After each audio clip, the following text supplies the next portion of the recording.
قال قائل منهم إني كان لي قرين يقول أئنك لمن المصدقين. ان میں سے ایک کہے گا دنیا میں میرا ایک ہم نشین تھا جو مجھ سے کہا کرتا تھا کیا تم بھی تصدیق کرنے والوں میں سے ہو؟ یعنی تم بھی ایسے ضعیف الاعتقاد نکلے کہ زندگی بعد موت جیسی بعید از عقل بات کو مان بیٹھے. أَإِذَا مِتْنَا وَكُنَّا تُرَابًا وَعِظَامًا أَإِنَّا لَمَدِينُونَ. کیا واقعی جب ہم مر چکے ہوں گے اور مٹی ہو جائیں گے اور ہڈیوں کا پنجر بن کر رہ جائیں گے تو ہمیں جزا و سزا دی جائے گی. قال هل أنتم مطلعون فاطلع فرآه في سواء الجحيم قال تالله إن كدت لتردين ولولا نعمة ربي لكنت من المحضرين. اب کیا آپ لوگ دیکھنا چاہتے ہیں کہ وہ صاحب اب کہاں ہیں؟ یہ کہہ کر جو ہی وہ جھکے گا تو جہنم کی گہرائی میں اس کو دیکھ لے گا اور اس سے خطاب کر کے کہے گا خدا کی قسم تو مجھے تباہ ہی کرنے والا تھا. میرے رب کا فضل شامل حال نہ ہوتا تو آج میں بھی ان لوگوں میں سے ہوتا جو پکڑے ہوئے آئے ہیں. اس سے اندازہ ہوتا ہے کہ آخرت میں انسان کی سماعت و بینائی اور گویائی کس پیمانے کی ہوگی. جنت میں بیٹھا ہوا ایک آدمی جب چاہتا ہے کسی ٹیلی ویژن کے آلے کے بغیر بس یوں ہی جھک کر ایک ایسے شخص کو دیکھ لیتا ہے جو اس سے نہ معلوم کتنے ہزار میل کے فاصلے پر جہنم میں مبتلا عذاب ہے. پھر یہی نہیں کہ وہ دونوں ایک دوسرے کو دیکھتے ہیں بلکہ ان کے درمیان کسی ٹیلی فون یا ریڈیو کے توسط کے بغیر براہ راست کلام بھی ہوتا ہے. وہ اتنے طویل فاصلے سے بات کرتے ہیں اور ایک دوسرے کی بات سنتے ہیں. أفما نحن بميتين إلا موتتنا الأولى وما نحن بمعذبين. اچھا تو کیا اب ہم مرنے والے نہیں ہیں؟ موت جو ہمیں آنی تھی وہ بس پہلے آ چکی، اب ہمیں کوئی عذاب نہیں ہونا. انداز کلام صاف بتا رہا ہے کہ اپنے اس دوزخی یار سے کلام کرتے کرتے یکایک یہ جنتی شخص اپنے آپ سے کلام کرنے لگتا ہے اور یہ 3 فقرے اس کی زبان سے اس طرح ادا ہوتے ہیں جیسے کوئی شخص اپنے آپ کو ہر توقع اور ہر اندازے سے برتر حالت میں پا کر انتہائی حیرت و استعجاب اور وفور مسرت کے ساتھ آپ ہی آپ بول رہا ہو. اس طرح کے کلام میں کوئی خاص شخص مخاطب نہیں ہوتا اور نہ اس کلام میں جو سوالات آدمی کرتا ہے ان سے در حقیقت کوئی بات کسی سے پوچھنا مقصود ہوتا ہے، بلکہ اس میں آدمی کے اپنے ہی احساسات کا اظہار اس کی زبان سے ہونے لگتا ہے. وہ جنتی شخص اس دوزخی سے کلام کرتے کرتے یکایک یہ محسوس کرتا ہے کہ میری خوش قسمتی مجھے کہاں لے آئی ہے. اب نہ موت ہے نہ عذاب ہے، ساری کلفتوں کا خاتمہ ہو چکا ہے اور مجھے حیات جاویدہ نصیب ہو چکی ہے. اسی احساس کی بنا پر وہ بے ساختہ بول اٹھتا ہے کیا اب ہم اس مرتبے کو پہنچ گئے ہیں؟ ان هذا لهو الفوز العظیم لمثل هذا فليعمل العاملون. یقیناً یہی عظیم الشان کامیابی ہے، ایسی ہی کامیابی کے لیے عمل کرنے والوں کو عمل کرنا چاہیے. اذلك خیر نزلا ام شجرۃ الزقوم انا جعلناها فتنة للظالمین. بولو یہ ضیافت اچھی ہے یا زقوم کا درخت؟ ہم نے اس درخت کو ظالموں کے لیے فتنہ بنا دیا ہے. زقوم کا درخت. زقوم ایک قسم کا درخت ہے جو تہامہ کے علاقے میں ہوتا ہے. مزہ اس کا تلخ ہوتا ہے، بو ناگوار ہوتی ہے اور توڑنے پر اس میں سے دودھ کا سا رس نکلتا ہے جو اگر جسم کو لگ جائے تو ورم ہو جاتا ہے. غالباً یہ وہی چیز ہے جسے ہمارے ملک میں تھوہر کہتے ہیں. فتنہ بنا دیا ہے. یعنی منکرین یہ بات سن کر قرآن پر طعن اور نبی صلی اللہ علیہ وسلم پر استہزاء کا ایک نیا موقع پا لیتے ہیں. وہ اس پر ٹھٹھا مار کر کہتے ہیں لو اب نہیں سنو، جہنم کی دہکتی ہوئی آگ میں درخت اگے گا. إنها شجرة تخرج في أصل الجحيم طلعها كأنه رؤوس الشياطين. وہ ایک درخت ہے جو جہنم کی تہ سے نکلتا ہے، اس کے شگوفے ایسے ہیں جیسے شیطانوں کے سر. کسی کو یہ غلط فہمی نہ ہو کہ شیطان کا سر کس نے دیکھا ہے جو زقوم کے شگوفوں کو اس سے تشبیہ دی گئی ہے. دراصل یہ تخیلی نوعیت کی تشبیہ ہے اور عام طور پر ہر زبان کے ادب میں اس سے کام لیا جاتا ہے. مثلا ہم ایک عورت کی انتہائی خوبصورتی کا تصور دلانے کے لیے کہتے ہیں وہ پری ہے، اور انتہائی بدصورتی بیان کرنے کے لیے کہتے ہیں وہ چڑیل ہے یا بھتنی ہے. کسی شخص کی نورانی شکل کی تعریف میں کہا جاتا ہے وہ فرشتہ صورت ہے، اور کوئی نہایت بھیانک حیات قضائی میں سامنے آئے تو دیکھنے والے کہتے ہیں کہ وہ شیطان بنا چلا آ رہا ہے. فَإِنَّهُمْ لَآكِلُونَ مِنْهَا فَمَالِئُونَ مِنْهَا الْبُطُونَ ثُمَّ إِنَّ لَهُمْ عَلَيْهَا لَشَوْبًا مِّنْ حَمِيمٍ ثُمَّ إِنَّ مَرْجِعَهُمْ لَإِلَى الْجَحِيمِ. جہنم کے لوگ اسے کھائیں گے اور اسی سے پیٹ بھریں گے، پھر اس پر پینے کے لیے ان کو کھولتا ہوا پانی ملے گا، اور اس کے بعد ان کی واپسی اسی آتش دوزخ کی طرف ہوگی. اس سے معلوم ہوتا ہے کہ اہل دوزخ جب بھوک پیاس سے بیتاب ہونے لگیں گے تو انہیں اس مقام کی طرف ہانک دیا جائے گا جہاں زقوم کے درخت اور کھولتے ہوئے پانی کے چشمے ہوں گے. پھر جب وہ وہاں سے کھا پی کر فارغ ہو جائیں گے تو انہیں دوزخ کی طرف واپس لایا جائے گا. إنهم ألفوا آباءهم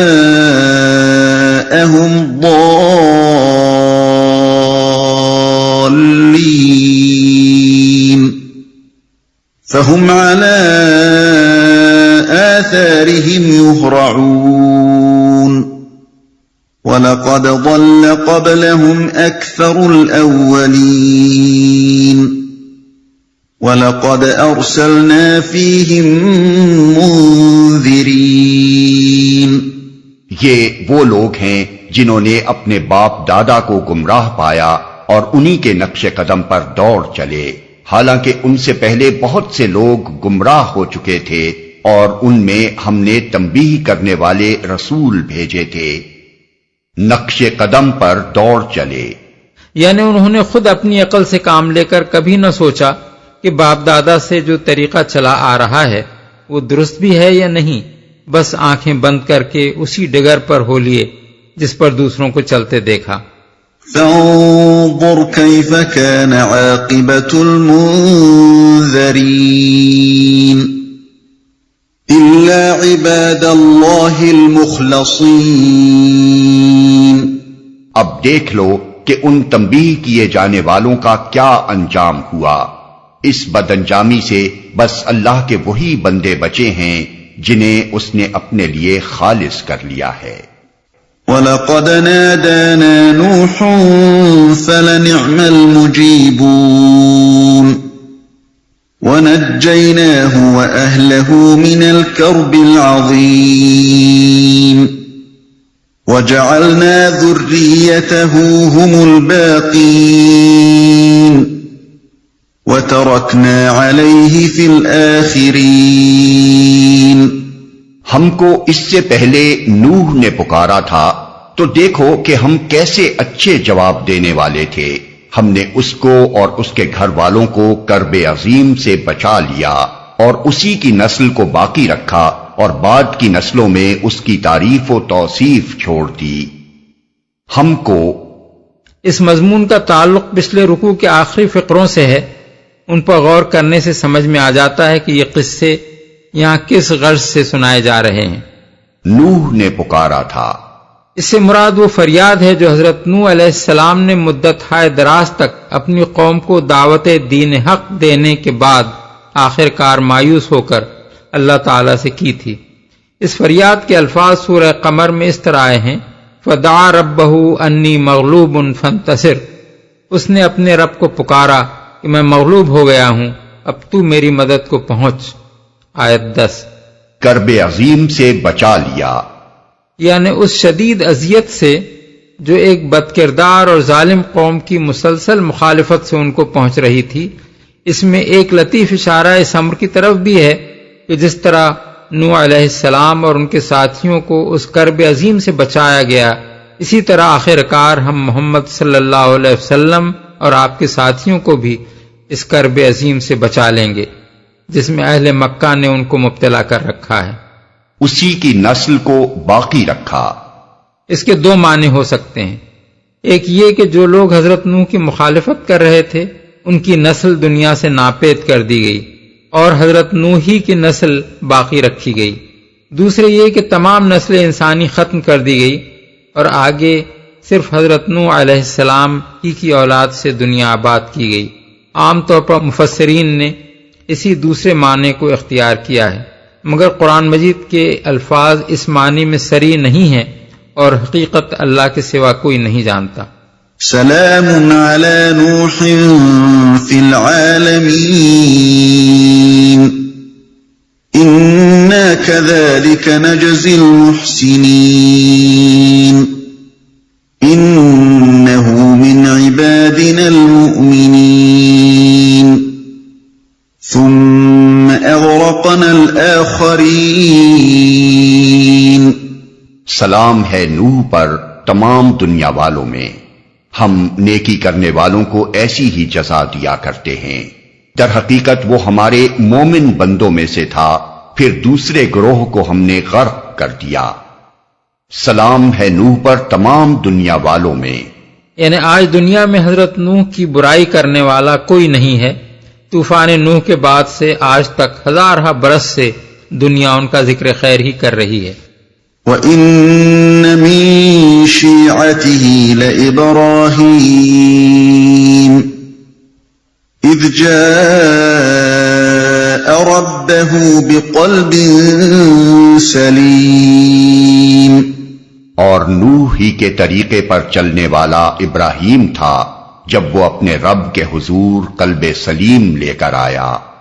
رب کے حضور آنے سے مراد اس کی طرف رجوع کرنا اور سب سے منہ موڑ کر اسی کا رخ کرنا ہے، اور قلب سلیم کے معنی صحیح سلامت دل کے ہیں، یعنی ایسا دل جو تمام اعتقادی اور اخلاقی خرابیوں سے پاک ہو، جس میں کفر و شرک اور شکوک و شبہات کا شائبات تک نہ ہو، جس میں نافرمانی اور سرکشی کا کوئی جذبہ نہ پایا جاتا ہو، جس میں کوئی ایچ پیچ اور الجھاؤ نہ ہو، جو ہر قسم کے برے میلانات اور ناپاک خواہشات سے بالکل صاف ہو، جس کے اندر کسی کے لیے بغض و حسد یا بدخواہی نہ پائی جاتی ہو، جس کی نیت میں کوئی کھوٹ نہ ہو۔ اذ قال لأبيه وقومه ماذا تعبدون أئفكا آلهة دون الله تريدون فما ظنكم برب العالمین۔ جب اس نے اپنے باپ اور اپنی قوم سے کہا، یہ کیا چیزیں ہیں جن کی تم عبادت کر رہے ہو؟ کیا اللہ کو چھوڑ کر جھوٹ گھڑے ہوئے معبود چاہتے ہو؟ آخر اللہ رب العالمین کے بارے میں تمہارا کیا گمان ہے؟ یعنی اللہ تعالیٰ کو آخر تم نے کیا سمجھ رکھا ہے؟ کیا تمہارا خیال یہ ہے کہ یہ لکڑی پتھر کے معبود اس کے ہم جنس ہو سکتے ہیں یا اس کی صفات اور اس کے اختیارات میں شریک ہو سکتے ہیں؟ اور کیا تم اس غلط فہمی میں مبتلا ہو کہ اس کے ساتھ اتنی بڑی گستاخی کر کے تم اس کی پکڑ سے بچے رہ جاؤ گے؟ فنظر نظرة في النجوم فقال إني سقيم فتولوا عنه مدبرين۔ پھر اس نے تاروں پر ایک نگاہ ڈالی اور کہا، میری طبیعت خراب ہے، چنانچہ وہ لوگ اسے چھوڑ کر چلے گئے۔ پھر اب ایک خاص واقعے کا ذکر کیا جا رہا ہے جس کی تفصیلات سورہ انبیاء آیات 51 تا 73 اور سورہ عنکبوت آیات 16 تا 27 میں گزر چکی ہیں۔ ایک نگاہ ڈالی۔ ابن ابی حاتم نے مشہور تابعی مفسر قتادہ کا یہ قول نقل کیا ہے کہ اہل عرب نظر فی النجوم، یعنی اس نے تاروں پر نگاہ ڈالی، کہ الفاظ محاورے کے طور پر اس معنی میں بولا کرتے ہیں کہ اس شخص نے غور کیا یا وہ شخص سوچنے لگا۔ علامہ ابن کثیر نے اسی قول کو ترجیح دی ہے، اور ویسے بھی یہ بات اکثر مشاہدے میں آتی ہے کہ جب کسی شخص کے سامنے کوئی غور طلب معاملہ آتا ہے تو وہ آسمان کی طرف یا اوپر کی جانب کچھ دیر دیکھتا رہتا ہے، پھر سوچ کر جواب دیتا ہے۔ میری طبیعت خراب ہے۔ یہ ان 3 باتوں میں سے ایک ہے جن کے متعلق کہا جاتا ہے کہ حضرت ابراہیم علیہ السلام نے اپنی زندگی میں یہ 3 جھوٹ بولے تھے۔ حالانکہ اس بات کو جھوٹ یا خلاف واقعہ کہنے کے لیے پہلے کسی ذریعے سے یہ معلوم ہونا چاہیے کہ اس وقت حضرت ابراہیم علیہ السلام کو کسی قسم کی کوئی تکلیف نہ تھی اور انہوں نے محض بہانے کے طور پر یہ بات بنا دی تھی۔ اگر اس کا کوئی ثبوت نہیں ہے تو خامخواہ اسے جھوٹ آخر کس بنا پر قرار دے دیا جائے؟ اس مسئلے پر تفصیلی بحث ہم تفہیم القرآن جلد 9 الانبیاء میں کر چکے ہیں، اور مزید بحث رسائل و مسائل جلد 2 صفحہ 35 تا 39 میں کی گئی ہے۔ اسے چھوڑ کر چلے گئے۔ یہ فقرہ خود بخود یہ ظاہر کر رہا ہے کہ صورت معاملہ دراصل کیا تھی۔ معلوم ہوتا ہے کہ قوم کے لوگ اپنے کسی میلے میں جا رہے ہوں گے۔ حضرت ابراہیم کے خاندان والوں نے ان سے بھی ساتھ چلنے کو کہا ہوگا۔ انہوں نے یہ کہہ کر معذرت کر دی ہوگی کہ میری طبیعت خراب ہے، میں نہیں چل سکتا۔ اب اگر یہ بات بالکل ہی خلاف واقعہ ہوتی تو ضرور گھر کے لوگ ان سے کہتے کہ اچھے خاصے بھلے چنگے ہو، بلا وجہ بہانہ بنا رہے ہو۔ لیکن جب وہ اس عذر کو قبول کر کے انہیں پیچھے چھوڑ گئے تو اس سے خود ہی یہ بات ظاہر ہوتی ہے کہ ضرور اس وقت حضرت ابراہیم کو نزلہ، کھانسی یا کوئی اور ایسی ہی نمایاں تکلیف ہوگی جس کی وجہ سے گھر والے انہیں چھوڑ جانے پر راضی ہو گئے۔ فراغ إلى آلهتهم فقال ألا تأكلون ما لكم لا تنطقون فراغ عليهم ضربا باليمين فأقبلوا إليه يزفون ان کے پیچھے وہ چپکے سے ان کے معبودوں کے مندر میں گھس گیا اور بولا، آپ لوگ کھاتے کیوں نہیں ہیں؟ کیا ہو گیا؟ آپ لوگ بولتے بھی نہیں۔ اس کے بعد وہ ان پر پل پڑا اور سیدھے ہاتھ سے خوب ضربیں لگائیں۔ واپس آ کر وہ لوگ بھاگے بھاگے اس کے پاس آئے، آپ لوگ کھاتے کیوں نہیں ہیں؟ اس سے صاف معلوم ہوتا ہے کہ مندر میں بتوں کے سامنے طرح طرح کے کھانے کی چیزیں رکھی ہوئی ہوں گی۔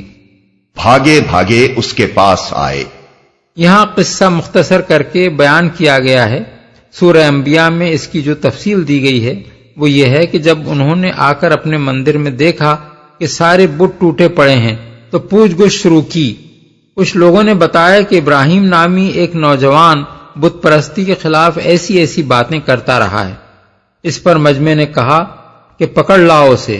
چنانچہ ایک گروہ دوڑتا ہوا ان کے پاس پہنچا اور انہیں مجمع کے سامنے لے آیا۔ قال أتعبدون ما تنحتون والله خلقكم وما تعملون اس نے کہا، کیا تم اپنی ہی تراشی ہوئی چیزوں کو پوجتے ہو، حالانکہ اللہ ہی نے تم کو بھی پیدا کیا ہے اور ان چیزوں کو بھی جنہیں تم بناتے ہو۔ قالوا بنوا له بنيانا فألقوه في الجحيم انہوں نے آپس میں کہا، اس کے لیے ایک الاؤ تیار کرو اور اسے دہکتی ہوئی آگ کے ڈھیر میں پھینک دو۔ فأرادوا به كيدا فجعلناهم الأسفلين. انہوں نے اس کے خلاف ایک کارروائی کرنا چاہی تھی مگر ہم نے انہی کو نیچا دکھا دیا. سورہ انبیاء آیت 69 میں الفاظ یہ ہیں: قلنا یا نار کونی بردم و سلامن علی ابراہیم، یعنی ہم نے کہا اے آگ ٹھنڈی ہو جا اور سلامتی بن جا ابراہیم کے لیے. اور سورہ عنکبوت آیت 24 میں ارشاد ہوا ہے فَأَنْجَاهُ اللَّهُ مِنَ النَّارِ، یعنی پھر اللہ نے اس کو آگ سے بچا لیا. اس سے یہ ثابت ہوتا ہے کہ ان لوگوں نے حضرت ابراہیم کو آگ میں پھینک دیا تھا اور پھر اللہ تعالیٰ نے انہیں اس سے بسلامت نکال دیا. آیت کے یہ الفاظ کہ انہوں نے اس کے خلاف ایک کارروائی کرنی چاہی تھی مگر ہم نے انہیں نیچا دکھا دیا، اس معنی میں نہیں لیے جا سکتے کہ انہوں نے حضرت ابراہیم کو آگ میں پھینکنا چاہا تھا مگر نہ پھینک سکے، بلکہ مذکورہ بالا آیات کے ساتھ ملا کر دیکھنے سے ان کا صاف مطلب یہی معلوم ہوتا ہے کہ وہ آگ میں پھینک کر انہیں ہلاک کر دینا چاہتے تھے مگر نہ کر سکے، اور ان کے معجزانہ طریقے سے بچ جانے کا نتیجہ یہ ہوا کہ ابراہیم علیہ السلام کی برتری ثابت ہو گئی اور مشرکین کو اللہ نے نیچا دکھا دیا. اس واقعے کو بیان کرنے سے اصل مقصود قریش کے لوگوں کو اس بات پہ متنبہ کرنا ہے کہ جن ابراہیم علیہ السلام کی اولاد ہونے پر تم فخر کرتے ہو ان کا طریقہ وہ نہ تھا جو تم نے اختیار کر رکھا ہے، بلکہ وہ تھا جسے محمد صلی اللہ علیہ وسلم پیش کر رہے ہیں. اب اگر تم ان کو نیچا دکھانے کے لیے وہ چالیں چلو گے جو حضرت ابراہیم کی قوم نے ان کے ساتھ چلی تھیں تو آخر کار نیچا تم ہی دیکھو گے، محمد صلی اللہ علیہ وسلم کو نیچا تم نہیں دکھا سکتے. وقال إني ذاهب إلى ربي سيهدين رب هب لي من الصالحين. ابراہیم نے کہا میں اپنے رب کی طرف جاتا ہوں، وہی میری رہنمائی کرے گا. اے پروردگار مجھے ایک بیٹا عطا کر جو صالحوں میں سے ہو. ابراہیم نے کہا، یعنی آگ سے بسلامت نکل آنے کے بعد جب حضرت ابراہیم نے ملک سے نکل جانے کا فیصلہ کیا تو چلتے وقت یہ الفاظ کہے اپنے رب کی طرف جاتا ہوں. اس کا مطلب یہ ہے کہ میں اللہ کی خاطر نکل رہا ہوں کیونکہ اسی کا ہو جانے کی وجہ سے میری قوم میری دشمن ہو گئی ہے، ورنہ کوئی دنیاوی جھگڑا میرے اور اس کے درمیان نہ تھا کہ اس کی بنا پر مجھے اپنا وطن چھوڑنا پڑ رہا ہو. نیز یہ کہ میرا دنیا میں کوئی ٹھکانہ نہیں ہے، جس کا رخ کروں تن بتقدیر بس اللہ کے بھروسے پر نکل رہا ہوں، جدھر وہ لے جائے گا اسی طرف چلا جاؤں گا. جو صالحوں میں سے ہو. اس دعا سے خود بخود یہ بات معلوم ہوتی ہے کہ حضرت ابراہیم اس وقت بے اولاد تھے. قرآن مجید میں دوسرے مقامات پر جو حالات بیان کیے گئے ہیں ان سے معلوم ہوتا ہے کہ آپ صرف ایک بیوی اور ایک بھتیجے حضرت لوط کو لے کر ملک سے نکلے تھے. اس وقت فطرتاً آپ کے دل میں یہ خواہش پیدا ہوئی کہ اللہ کوئی صالح اولاد عطا فرمائے جو اس غریب الوطنی کی حالت میں آپ کا غم غلط کرے.